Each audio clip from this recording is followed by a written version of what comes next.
Hey there. Hi. Okay. So you wanted to share your screen? Yes, indeed. That working okay? It's working.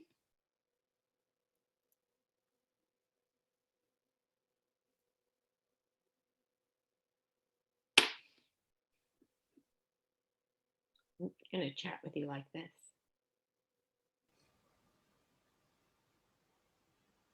Hello, good evening. Hello, how are you? Lovely to meet you. You as I think, well. It's about time. We've been communicating for quite some time now. yeah, That's great. How are you doing? I'm good. I'm very well. How are you? Well, thank you. Great. Yeah, I think we'll start in another 5 minutes. Yeah, Great. sure. Let me just let go.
All set?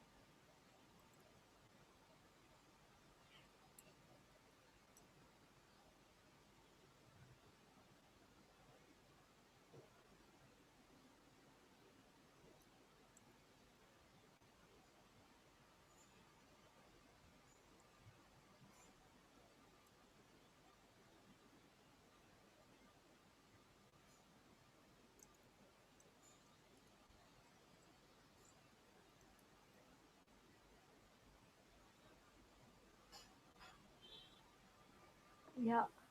So should we get started, you think? Yes, we shall. Yep. Good evening, good morning to one and all. Thank you again for joining us in our, wonderful collaboration with OCHM. It's been like fourth webinar with us. It's been a lovely journey, and I think we've been doing women's acute menopause and menarche and if all of women, and now we're coming to dreams, which is a vast chapter, and I'm very eager as everyone else is. So let's just get straight to the webinar. Well, thank you so much, Haroula and I'm Beth, and Haroula is my colleague here. We're just so happy to have this delightful connection with I Love Homeopathy, and we're thrilled to be here again for another webinar. And yes, you are actually very correct that we're sort of focusing on issues that are more female-centric or women-centric or family-centric, and trying to come up with topics that are just a little bit different from the usual webinar fare. It's fairly easy to find really good material and good webinars on treating sore throats and colds and diarrhea and those kinds of everyday illnesses. And we really just wanted to try to offer something that's just a little bit different in each and every one of the webinars that we present here on I Love Homeopathy. So today we're going to be talking about bad dreams and nightmares. And as Dr. Rashmika has suggested, this is a vast, vast, vast topic, and we are in no way able in this short amount of time to cover it comprehensively.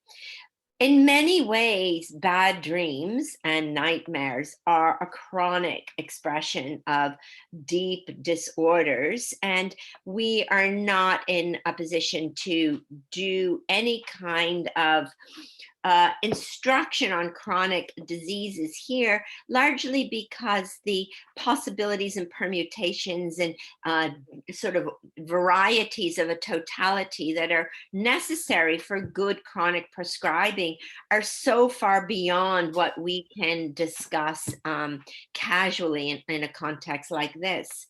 So instead, what we're really focusing on are bad dreams and nightmares in children. And if they are one-offs, if they are occasional, if they are not part of a larger pattern of mental emotional disorders, there's absolutely no reason that they can't be addressed as an acute or a more frequent acute with really very, very good success. And so that's really what we're looking at here. Bad dreams and nightmares that occur regularly, that are chronic, really do need to be brought to the attention of a professional homeopath, and we would urge you to do so.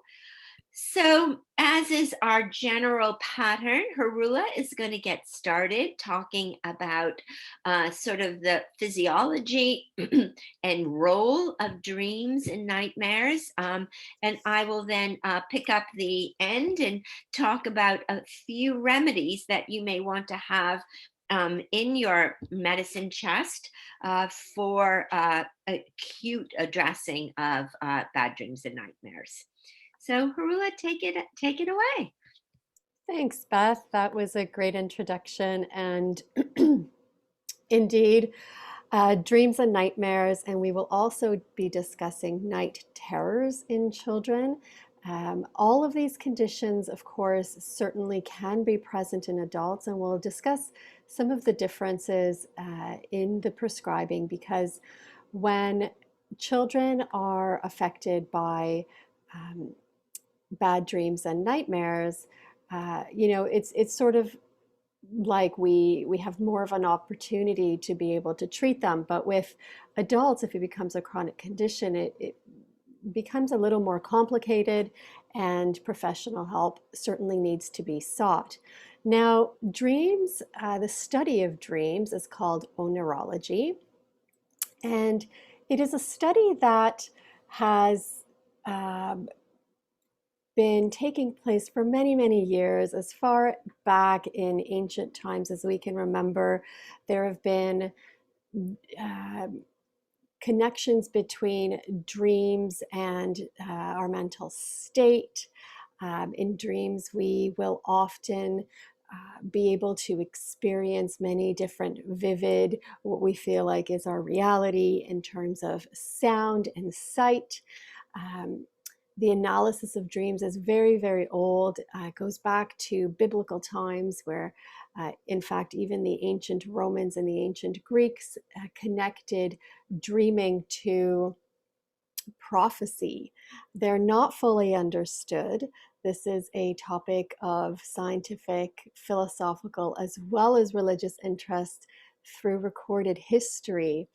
And we have seen the referral to dreams in many texts over the years, very old literature, but it really came to be a more interesting topic when Freud put dreams in the center of psychoanalysis. And what Freud discussed was that the road to our unconsciousness is really through dreams, and that is how it was suggested that we get to the core of a patient's issues. Others think that dreams are a defense mechanism that help us assimilate events that are taking place in our daily lives and potentially prepare us for handling these events in our daily lives, and that happens in our dreams. Of course, people who are under a great deal of stress, and we'll talk about this a little bit more, the triggers of bad dreams and nightmares and night terrors, those who are in a great deal of stress or who have been through traumatic experiences tend to experience more vivid dreams, tend to have more nightmares, and tend to have a difficult time with these dreams because they're so vivid in many cases. Now, the science of dreaming and bad dreams, nightmares, night terrors is really quite fascinating, and we don't know enough about it. So we'll take a stab at it here and do the best we can. Now, there are electrical signals that are constantly flashing over the brain. These signals are detected through encephalograms, and they are produced in short waves, but very, very quickly. And this electrical activity of the brain is connected to what we see. So we don't know how it translates exactly, but the activity is certainly connected to dreaming. So the brain is in fact capable of generating very intense visionary and dreaming experiences. And here we see an example of brainwave activity during sleep. So why is it that we dream then? I mean, there are many different theories about it, but it's, through all of our research, we see that there are certain areas of the brain that control memory. There are certain areas of the brain that are more active and less active during sleep. And it's something like when we get a chance to rest and sleep for the evening, our brain assimilates and processes all of the happenings of our daily life. So there are signals that are being sent between the hippocampus and the cortex during sleep. And these areas of the brain which control memory, they control learning, they control our daily experiences and a memory of those, they interpret these signals that they've been given throughout the day and produce a dream state. Now, certain coping mechanisms produce the emotions that are developed through cognitive capabilities, and it may explain why dreams while we're stressed may be more emotionally charged and emotionally driven. And that makes perfect sense, right? If we have a stressful day, or period of time in our lives, we will certainly experience that in our dreams. Now, here is a depiction of the areas of our brain that are in communication throughout the evening. We talked about the neocortex, the hippocampus, and they work together by sending signals back and forth to produce these dream states. Now, dream states usually happen, which is different from night terrors, and we'll talk about that in a minute. Dream states usually happen when we are in rapid eye movement sleep. These dreams that we have and nightmares are certainly more vivid during this time. People experience scary nightmares and dreams like drowning or falling from airplanes or being chased. And once again, stressful experiences will trigger these bad dreams, but know that the dreams take place during REM sleep. Now, there's another hypothesis about why dreams occur, and this is the continuity hypothesis that I referred to just a short while ago. Now, in the waking world, to recap, in the waking world, there is, we live our daily lives, and so many things happen in our lives and around us that may impact us. And our dream content, therefore, would involve familiar people and places and activities. And it's not a process, the dreaming is not a process of total incoherence. I mean, it makes sense. When you are living your life, you are engaged and you're participating. And so in your dream state, all of these expressions are assimilated and perhaps exhibited and expressed in your dream state as well. Now, dream recall, of course, is variable. We don't all remember our dreams. Sometimes we know that we've dreamt and we remember them for one quick second and off they go. But ultimately, dreams help the mind process information from what is happening currently around us. So the mind engages in activities that are often associated with what is happening in our daily lives. Nightmares, scary dreams are certainly common. They're more common in children than in adults. And they can be really quite distressing. They are feel very realistic for children. They often wake up from this deep, deep sleep with crying and screaming, and they're terribly afraid. They may wake up with physiological changes in their body, like a racing heartbeat or sweating. The dreams would come on later at night when we are in that REM sleep stage or very early in the morning. Now, let's discuss REM sleep a little bit longer. It is the longest period of sleep throughout the night. It is where the brain's neurological system really activates and becomes quite prolific in its signal firing. And because children sleep so much, they are in the longest phase of REM in childhood. And that is why we would see so many dreams and nightmares presenting in children. They're sleeping longer, therefore they are in REM sleep longer, and that would be expected. Now, during REM sleep is when we have this maturation of our neurological and psychological state. So it is obvious that these dreams do play a role in this maturity. The part of our brain that is less active, we talked about what is more active, the cortex and the hippocampus. What is less active is the part of the brain, the frontal lobe, that is responsible for logic. And that also makes sense because dreams are often illogical. Now, during this REM state of sleep, we also see a sharp rise in dopamine levels, and this will certainly increase the emotional content of our dreams. During REM sleep, there are different phases that our brain waves go through. So initially, with the beginning of the REM sleep cycle, we see the beta waves followed by delta and gamma waves. And all of these different types of brain signals, they contribute to the neurological activity in different ways. So, for example, there is a sharp inhibition of muscle activity. That makes sense because we're sleeping. And as well, there is differences in the brain activity as we had discussed in different parts.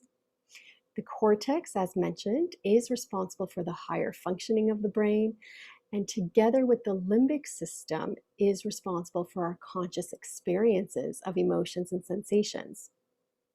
So the cortex is far more active during REM sleep compared to the frontal lobe, as we just discussed.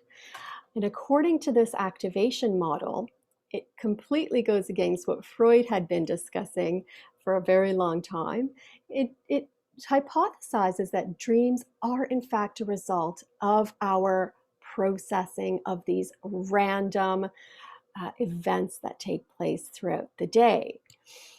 So this suggests that, going back to what we had discussed initially, is that dreams are really just an interpretation of the everyday experiences that we have. They're ways that our body processes what's going on around us and maybe even assimilates difficulties we might be having, or gives us answers to some questions we might be contemplating. So it's really quite interesting how even during our dream states, we are not completely disconnected from the waking world.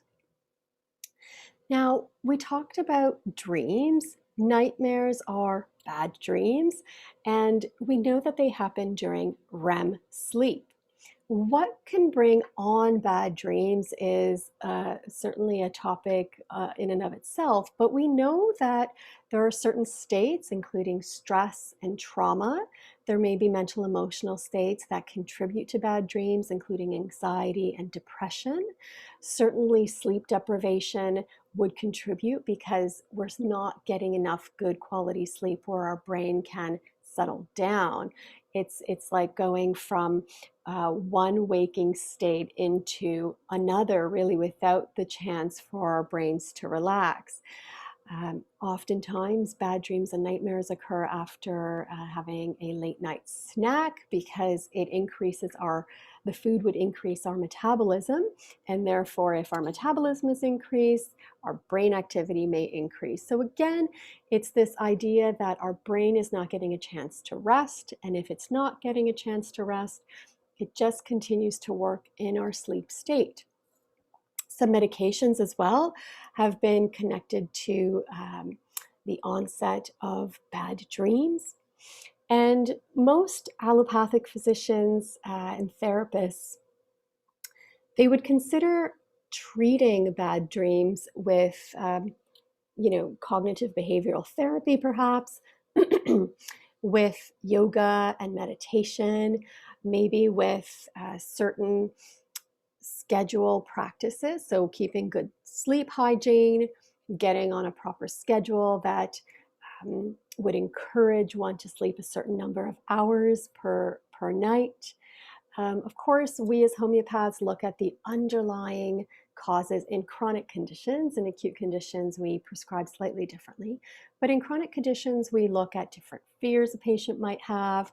We look at traumatic experiences they may have been a part of and that have affected their lives. And so the expression may be directly connected to these underlying reasons.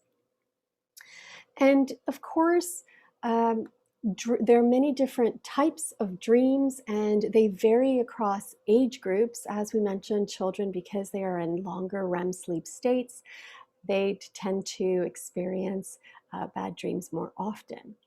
Now, night terrors, on the other hand, are slightly different in that night terrors they occur during non-REM sleep stages of sleep. The child, let's focus on children here because night terrors are more common in children. They may wake up very suddenly in the early part of the night and scream. They may run out of their room. Their pupils may be dilated. They may be in a state of shock or fear. Oftentimes, they don't have muscular control because they are in a dream state. Oftentimes, they don't know who their caregivers are, and the parents are, making attempts to calm them down without any success. They may thrash around. They may have flushing of the skin with an increased heart rate and sweating once again. And so this becomes quite a challenging state for the child as well as the entire family because parents simply don't have the tools to be able to understand what is happening. This can often be considered an arousal disorder from a psychological perspective, and it elicits great panic for a child when they're in sleep. Like we said, they wake up very suddenly from these night terrors, and uh, there has been shown to be um, an epigenetic connection with these types of experiences. So if the parents of the child have also experienced night terrors when they were growing up, it is certainly more likely that the child would be experiencing such events now. The child often will grow out of the night terrors, and it becomes far more complicated if they don't. But it's mostly seen that children do grow out of these states, and because this is so alarming for parents, it's hard for them to know what to do because in the morning, the child has no recollection of what happened. Oftentimes, they have no recollection of the night terror that they were experiencing or the bad dreams. During the event, the child may be completely unresponsive and they might be flailing or trying to escape. But thankfully, it lasts only a few minutes, and we will discuss some homeopathic remedies that will help alleviate some of these night terrors in children. So, what would contribute to something like night terrors? As we had discussed in bad dreams, certainly there are physiological conditions that may contribute, including asthma, including sleep apnea, or gastroesophageal reflux, even um, restless legs. Um, if the child is acutely ill, sometimes a fever will throw them into night terrors, sleep deprivation, emotional distress, of course, headaches, and even a head injury would contribute. And it's always a good idea to make sure that the advice of another healthcare provider who might be a specialist in this area is consulted. If the child is injuring themselves during these night terrors, if they happen more than on occasion, if they are in fact accompanied by sleepwalking, it becomes quite dangerous because the child isn't aware, is not aware of what they're doing, is not awake, and we don't want them to become to get into any compromised position where they're walking outside even of the house in the middle of the night or engaging in activities that might be dangerous. If, of course, a child is experiencing difficulty functioning in their day-to-day life because of these night terrors, we must seek the help of a qualified individual to help with this. And of course, the one last thing is that if the night terrors continue into adolescence or adulthood, a second opinion must absolutely be sought. And so now we're going to discuss some homeopathic remedies that might be helpful during bad dreams and night terrors for families to be able to deal with them better. Thank you, Haroula. And yeah, this is where I take over. We'll talk a little bit about the actual homeopathic application in real terms of addressing bad dreams, nightmares, and night terrors. Um, I think one of the things that really both fascinates us and frightens us about bad dreams or dreams of any sort is that there's this feeling of where did this reality come into the head from? Who is this? What is happening? And in terms of homeopathic case taking, we always ask about dreams. And we have this base understanding that dreams are almost an expression of the subconscious. They're an expression of the uncompensated self. They're an expression of the person who has what's going on at that deep, deep, deep subconscious level. And so we find them very, very significant for arriving at a good simillimum remedy. And in working with children, um, they love to tell you about their dreams. And if you ask them to pick apart, and this is true for adults as well, to pick apart and tell me, what do you think this dream is about? It's actually quite interesting, because often their understanding of the dream is different from your understanding of what that dream might be. So I'm going to proceed and talk to you about about 6 remedies that are very useful for addressing bad dreams, nightmares, and night terrors. Whenever I give these talks, I try very hard to provide you with some guidelines for differential diagnosis, guidelines for understanding why one remedy would be different for another remedy. And I must say that I find it especially challenging in this discussion, because we're so unaware of the causative factors, and we're also, the person who experiences these dreams and nightmares is often so um, unable to provide us with the depth of information that we usually seek in sort of understanding what homeopathic remedy is needed, that it's really quite difficult in some ways to differentially diagnose between some of these. But I will do my best, and I think that hopefully we can come up with some useful information for you. So chloralum is the first remedy I want to speak about. This is a remedy that I have not used in any context other than for bad dreams. I do want to point out that there's a typographical error on the screen, on the slide, and the remedy, the abbreviation for this remedy is CHLOL, not OR, as you might think it is. CHLOR is a different remedy. Chloral hydrate is a volatile solid. It's made from the action of chlorine on alcohol, which then united with water creates this very volatile solid. It's used in manufacturing of chloroform, which of course is a substance that's used to put people to sleep. It's used in hair lotions, but it's also used as a sedative and a soporific. So in its material use, or its industrial use, or real world use, it's very, very closely associated with issues around sleep. It's also used for spasms, for eclampsia, for tetanus, for strychnine poisoning, persistent hiccups. So real serious excitation of the central nervous system. And of course, the central nervous system and the heart are areas of affinity for this remedy. Symptoms associated with nightmares, in which chloralum would be a good use, are the hearing of voices and the seeing of visions in the dark or when the eyes are shut. Night terrors in teething children. This is very useful, underlining the teething part of this line. The children scream out, they cry out, they sit up in bed, and they cannot be quieted. They are sleepwalkers, sonambulism.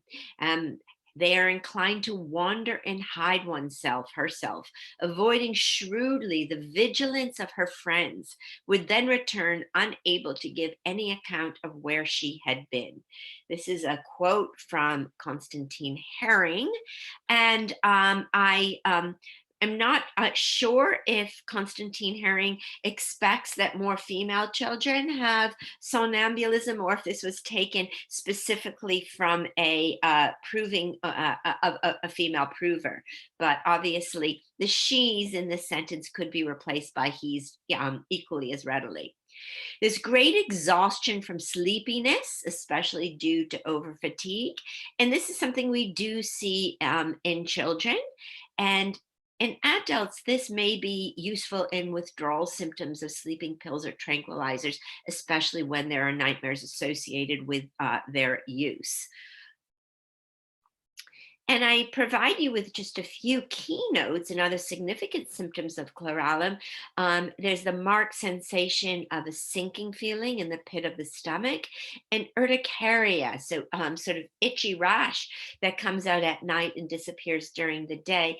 And if ever you receive those keynotes in combination with a kind of more generic nightmare or bad dream or even night terror symptoms discussed previously, it would be a really good way of guiding you to chlorellum. The next remedy I want to speak with you about is borax. So borax is a remedy that we use often with children for a number of symptoms. The affinity, and I just want to just step back for 1 second, explain why I'm always talking about affinity.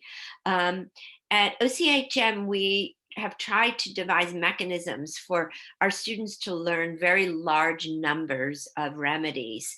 Most of the remedy teaching that we do, the materia medica teaching that we do, is through families and themes. So working within kingdoms, and then within those kingdoms, working with specific families and understanding the characteristic and keynote symptoms of those families so that students can readily access a large number of remedies. Now, when we're doing what we call homeopathology, which means looking at a pathology and looking at the remedies associated with that, we're try to teach remedies and understand remedies looking at, again, the keynote symptoms, the characteristic symptoms, and the areas of affinity. And that way students can fairly readily zero in onto a remedy without having memorized a sort of unapproachable amounts of material. So borax has an affinity with nutrition, with the nerves, and you'd expect that most remedies that have a strong sleep or nightmare picture would have an affinity with either the central nervous system or the brain. In addition to nutrition and nerves, borax has an affinity with the mucous membranes and the mouth. So this remedy is worse for downward motion in the morning, for sudden noises. So this is a great remedy, and you've perhaps come across it yourself, for those children who fall fast asleep in the mother's arms, and as soon as they are lowered into the crib, they jump. They do what was called a Moro reflex, where the arms reach up and they're in almost a clonic sort of state of panic, and they are wide awake, and it's almost impossible for the parent to understand, but they were fast asleep, and I so gently lowered them down, but they're very sensitive to any downward motion. Likewise, these are the children who get very panicky, very excited, startled very, very quickly with any sudden noise, not even necessarily a loud one. They're better walking in open air with gentle motion. Again, hypersensitivity to unexpected noises with easy starting. These are children who are nervous, they dislike strangers, and there's a strong tendency to aphthis, which is like canker sores inside the mouth, and catarrhal tendency, so a lot of mucus development.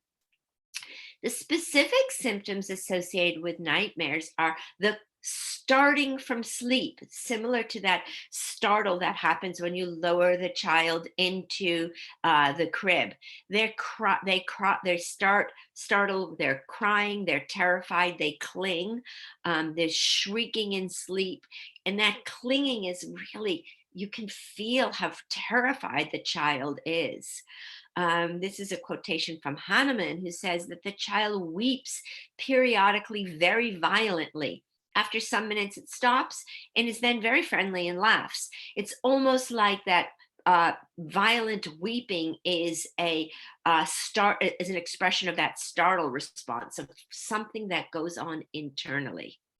This is a really useful remedy for frequent waking in newborns after 3 in the morning, and newborns who make involuntary gestures in the sleep as if grasping at their mother.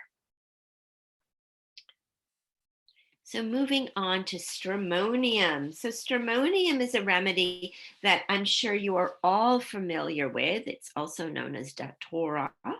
And stramonium is a really, really important remedy for any child, and I am focusing primarily on children, but person who has a lot of really deep-seated fears, a lot of fearful delusions, and also a lot of violence in their expression of their fear.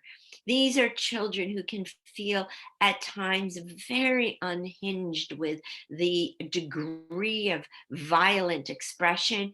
And it's interesting because they're fearful. They're fearful of violence, but they also often have a fascination with violence and are drawn to violence. The affinity for stramonium is the brain, the mind, and the circulation. The modalities are worse for fright, worse after sleep, and worse in darkness when alone. Obviously, they're very, very frightened in the dark. There's a strong desire for light and company. And as mentioned previously, violence is a huge part of this picture. Fascination with violence and enormous fear of violence. This is a very big remedy for convulsions, for febrile convulsions, but even more importantly, convulsions after fright. The violence is expressed with rage, with a destructiveness, wild, threatening behavior. The symptoms associated with nightmares for stramonium are have nightmares that are of graves, about death, about violence, about fights. Of course, fights really are a form of violence. They have night terrors with no memory of the events afterwards. That is a symptom that's actually rather common to almost all night terrors. They wake in fear or screaming, and they don't recognize the people around them. During sleep, and not necessarily during night terrors, but during sleep, the eyes can remain open. They can froth from the mouth, grind their teeth, laugh, moan loudly, restlessness with tossing about, shrieking, sobbing, snoring, talking, weeping, whimpering. Basically, it's almost like the child remains on edge, is not able to really settle down into the sort of the peace of a REM sleep. They're constantly on edge, and their body displays that. Children needing stramonium for these sorts of issues tend to sleep in the genupectoral position, which is that position of the knees tucked up to the chest and the butt in the air and the head boring into the pillow. There's a huge degree of anxiety in the dark and fear of being alone. And this is the first remedy that I would use for children who have behavioral problems, who have a lot of rage, a lot of issues with violence, and also are experiencing serious nightmares or night terrors. I want to read you this quote from Philip Bailey. If you're not familiar with Philip Bailey's book on homeopathic psychology, I highly, highly recommend it. It's a beautiful book that only looks at, I don't know, maybe 20 remedies, and but looks at them from a psychological perspective. And it's a really, really interesting way of understanding sort of the psychological picture of each and every one of these remedies. And in the chapter on stramonium, he talks about fear and nightmares for children. A stramonium child can easily take on the persona of some terror he has seen or heard about. And after he has beheaded his hamster with a kitchen knife, he will explain calmly that it was not he, but the executioner from the video film that did it. It is this sudden switch from being a victim of terrifying visions to being controlled by them that makes stramonium so dangerous and gives the type its violent reputation. And I want to just comment here about violence, about exposure to violence, childhood exposure to violence, and about sort of that almost seductive lure of violence that children who need stramonium often sort of display. I see a lot of children in my practice, and there's a surprising number of them who are really drawn to scary films, to violent films, and whose parents actually allow them to watch them because they believe if the child is asking, then they're not too frightened. But in fact, in a stramonium case or stramonium type, this sort of the seductive lure of violence actually only feeds the inner fear, the subconscious fear, and the tendency to violence in these children, and is really, really quite problematic. I think most of us feel in our gut that exposing children to violent sort of media is problematic, and I would urge you to listen to that feeling that you might have in your gut, and really discourage any parents you are whose children you're treating from allowing their children to be exposed to violence and violent entertainment of any sort. And finally, the last thing that I want to say about stramonium is that it has this really central delusional state of being lost in the woods.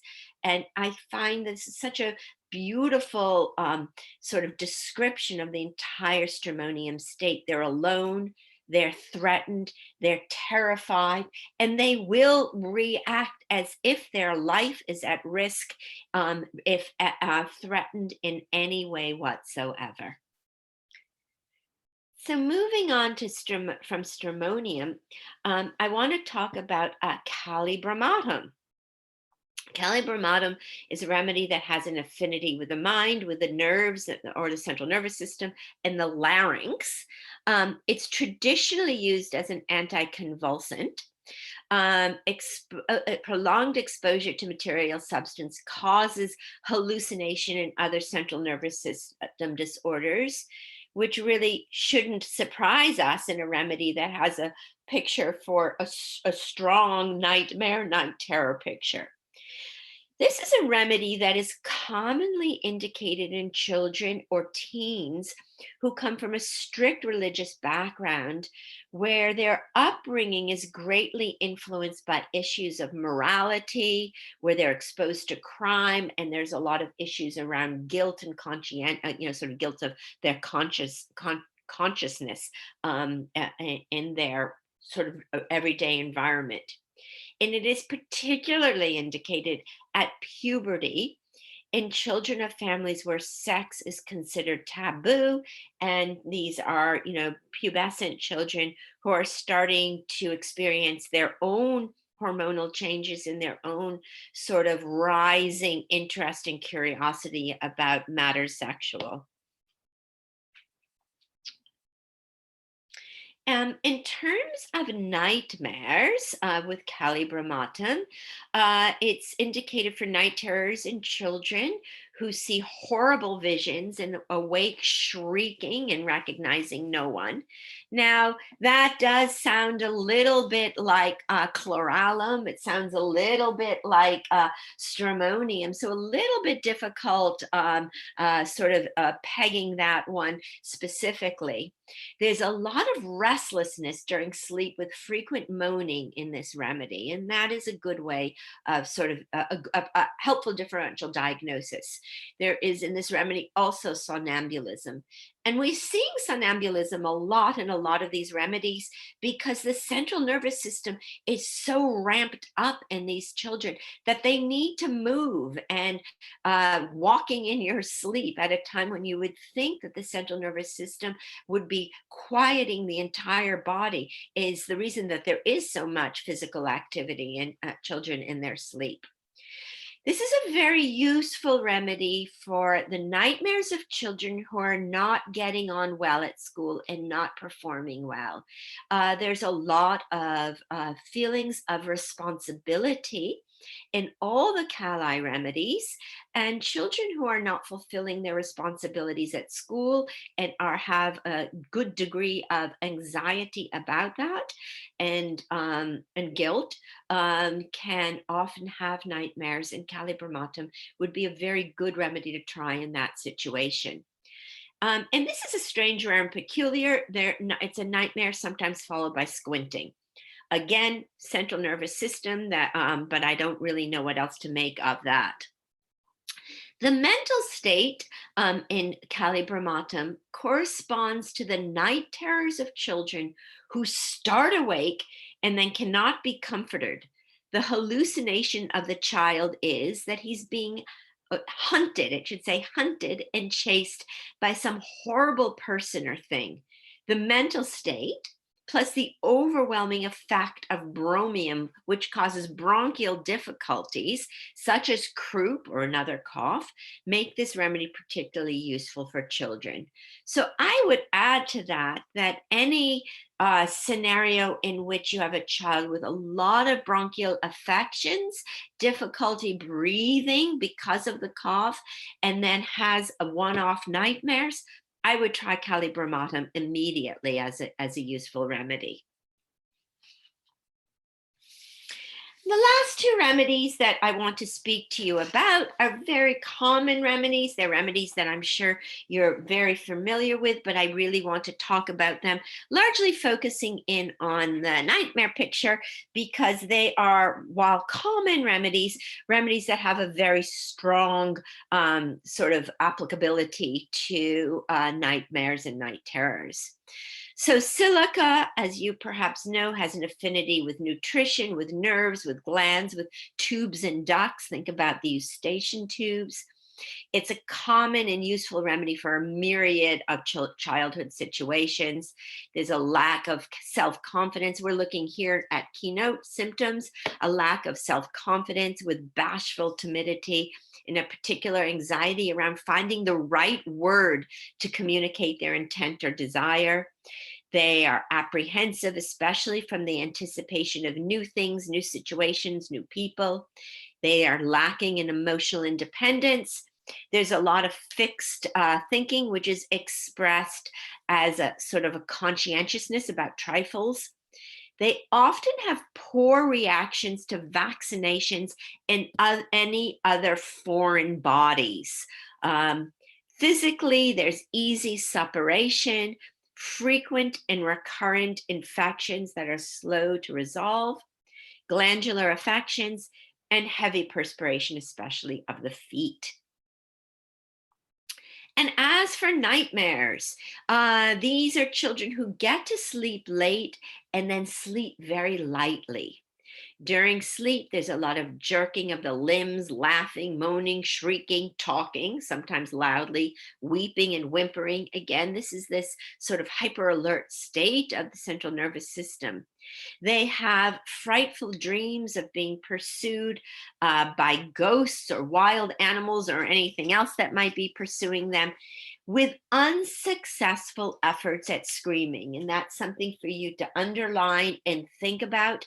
Children often talk about waking with that feeling when they wake of having a dream, and I couldn't scream, I couldn't shout out.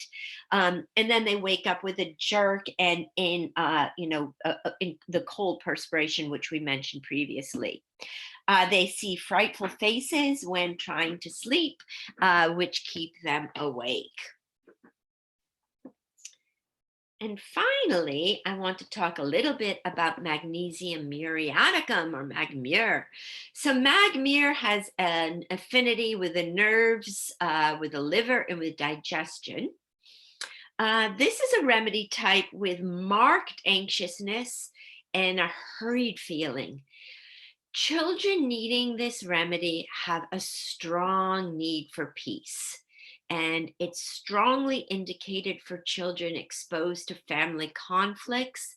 And you can easily make a leap to understanding the context in which it would be used for nightmares.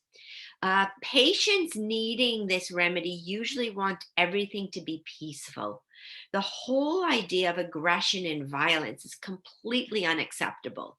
The normal and natural assertion of the self in the daily hustle and bustle of life poses a great challenge to these people, because all anger and conflict are interpreted through the lens of past abandonment. In present anger, either one's own or that of others, may lead to further abandonment. So you can understand that in a context in which parents are fighting, in which the child is fearful for their home stability, there can be a large number of symptoms. Tummy aches come to mind immediately, but nightmares are also right up there. Their security and their stability is greatly challenged and threatened when there is aggression, when there is fighting, and especially when there's fighting that threatens, makes them feel like there's a risk of their losing the security of their home, which is essentially what abandonment is all about. There's a strong sense of responsibility in this remedy, and there's a dark and gloomy and sort of depressive cast to it.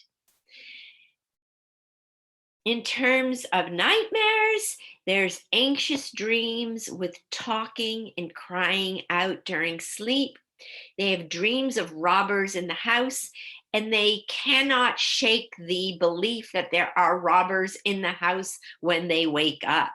So they have fear on waking from a dream. It's like they have a very strong, what I call a dream hangover. It sticks with them. They can't shake the feelings of it. And partially for that reason, their sleep is unrefreshing and they're tired on waking in the morning. There's a lot of shrieking in the sleep and talking in the sleep. And finally, I want to just call your attention to a few useful rubrics for other situations in which nightmares could occur for children, or commonly occur with children. And you can just zero right in on a remedy very quickly. So nightmares with fever, remedies indicated for that are arsenicum, eupatorium, hydrogen, and phosphorus. With arsenicum, you'd expect to see a lot of chilliness, anxiousness, restlessness. With eupatorium, you'd expect to see a lot of serious aching in the joints, flu-like pain, but that can come, of course, with any inflammatory condition. With hydrogen, there's almost a loss of groundedness. It's almost like a super spaciness. And phosphorus, these are children who are desperate to communicate, desperate to connect, and have a lot of fears, particularly fears in the dark. So nightmares from obstruction of the nose, I go right away to gelsemium. Nightmares during dentition, we talked about chloralum. Other remedies are calibromatum and scutellaria.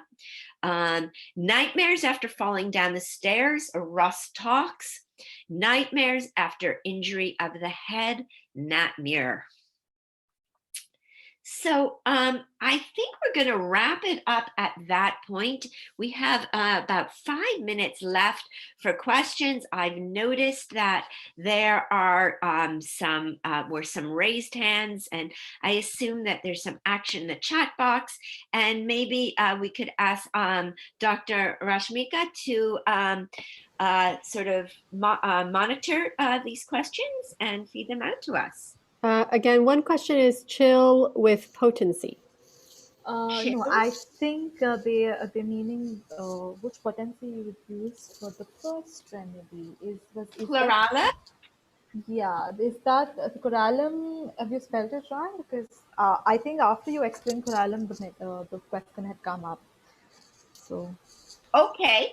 And I'm not sure what the chill part is. I Is think they meant chloralum with chill. yeah, Chloralum with potency. oh, okay. Well, with all of these remedies, and this is my answers are always the same. People always ask about potency. The more strongly indicated the remedy, the more sure you are of your remedy choice, and the more vital and active and strong the symptoms, the higher you want to go in potency. If you're unsure of your remedy choice, you want to go a little bit lower in potency.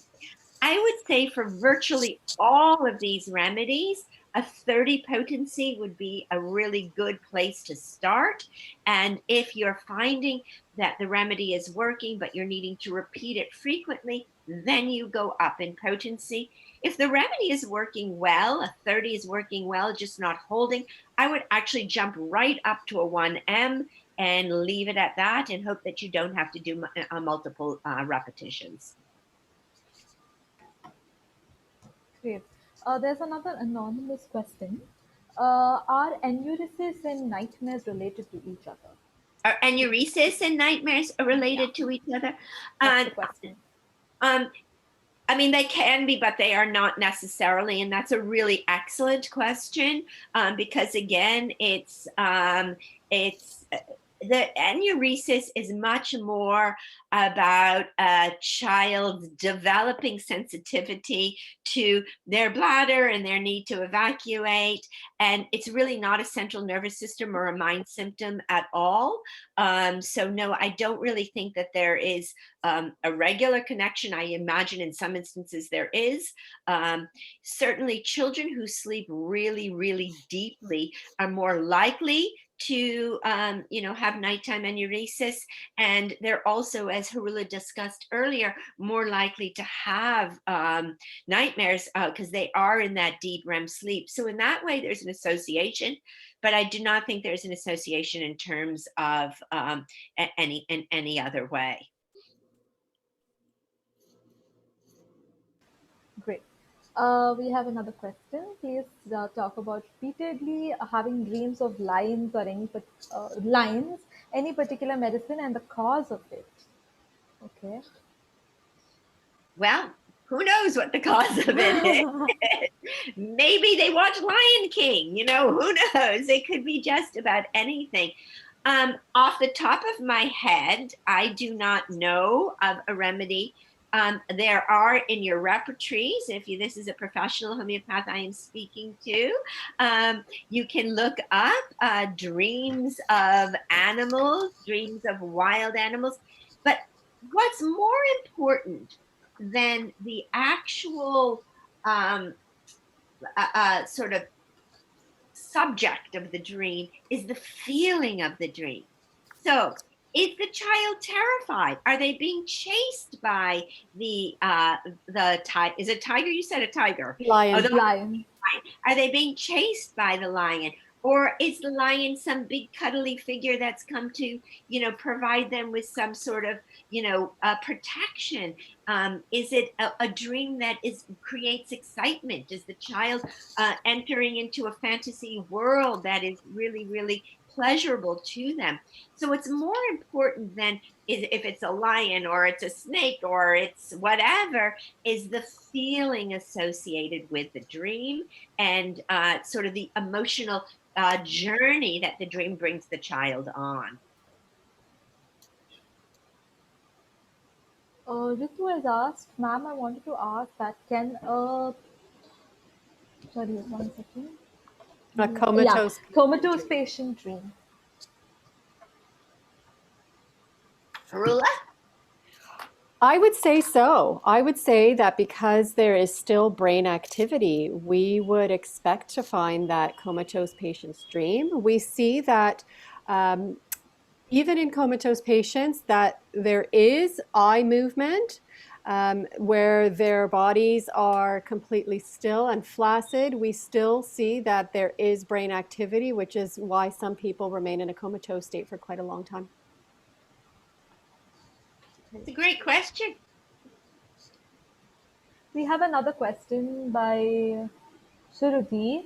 Remedies for dreams of toilets. Okay. Toilets. Oh, Toilets. well, again, I think to echo what Beth just said Yeah. is that um, what is the position of the individual in the dream? Are they dreaming of what is inside the toilet? Are they dreaming of going to the bathroom? Are they dreaming of being in the bathroom?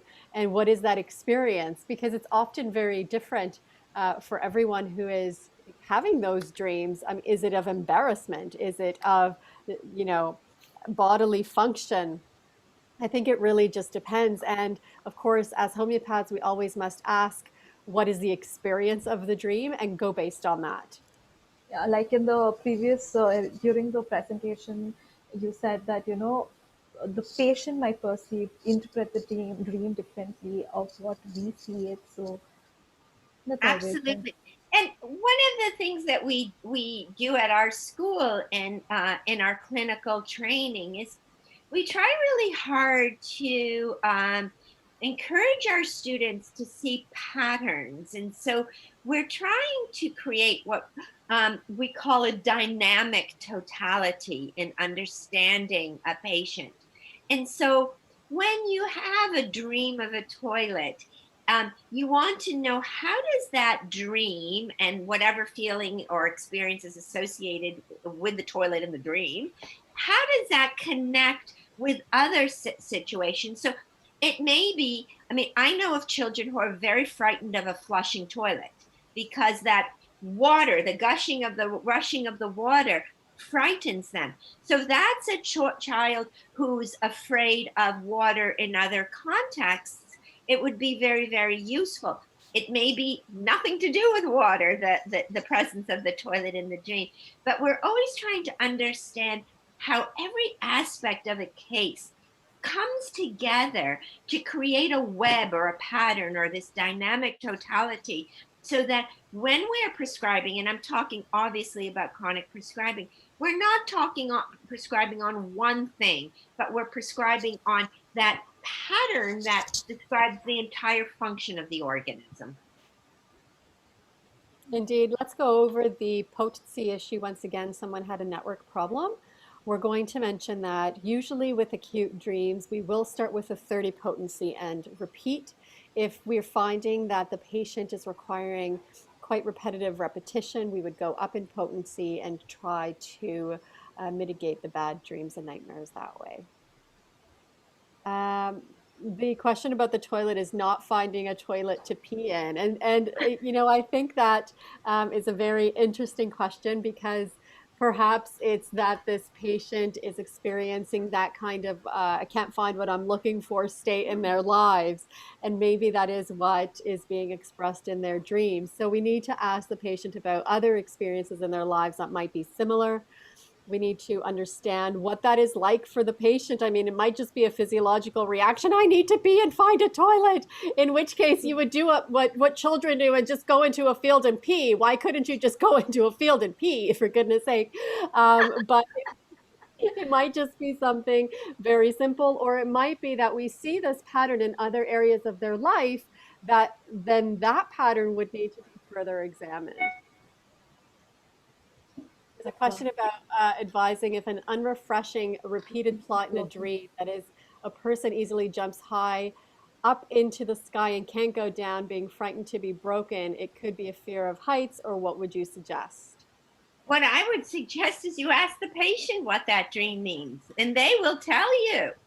So dreams that recur are the most useful material we have for understanding a chronic picture, for understanding that really deep-seated, uncompensated subconscious self. And I always would ask a patient, what does that dream mean to you? How do you understand that dream? How can you see that dream relating to the rest of your reality? And if it's a recurring dream, the patient will have given that some thought for sure.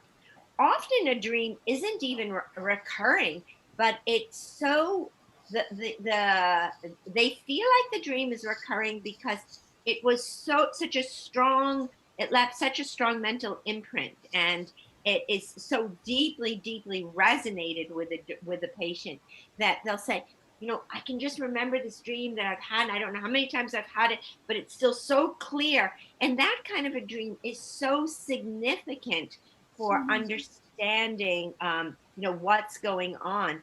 And there isn't a one-to-one correspondence. It's not like you can get on Mr. Google and say, what do dreams of falling from a height mean? Because what they mean to me and what they mean to Haroula and what they mean to everybody else sitting here could be very different, having to do with our personal experiences, our totality of experience. And with respect to dreams seemingly out of nowhere, there is just not enough information. We don't know where these dreams come from. They could be, again, just interpretation of daily life. But if they're completely wacky and completely off the charts, we just don't know why they come. And I think it's a great idea to ask the patient what they feel the dream is about. I think it's a responsibility of each homeopath to look very carefully at the global scale of the entire patient's case to make the connections. And of course, we have a repertory which would give us hints and ideas about remedies to use for these crazy dreams. All right. Right. Thank Very you true. so much for the opportunity to talk with you today.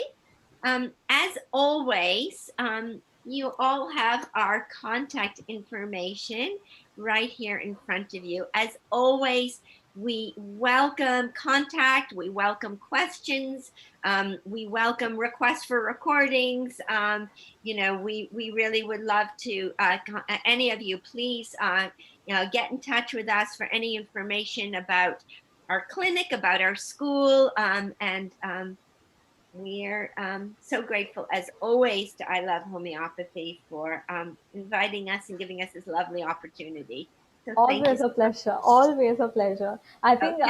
so many people will be asking you about the method you are inculcating with your students because that's amazing.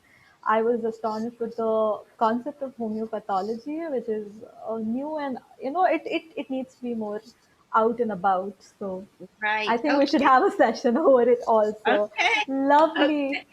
All right. Thank you So so much once Lovely. again. and we'll All be Yeah. right. in touch, Bye. Dr. Thank you, Rishmapour. Please everybody. do. Thank you. I know there are Love more questions, but we do need to wrap this up. wrap the So session. Yes. please contact us individually if you have pressing questions. We're happy to answer them. Okay. Yeah. All right. Good day to everyone. Lovely. Good day. Good day. Have a great day.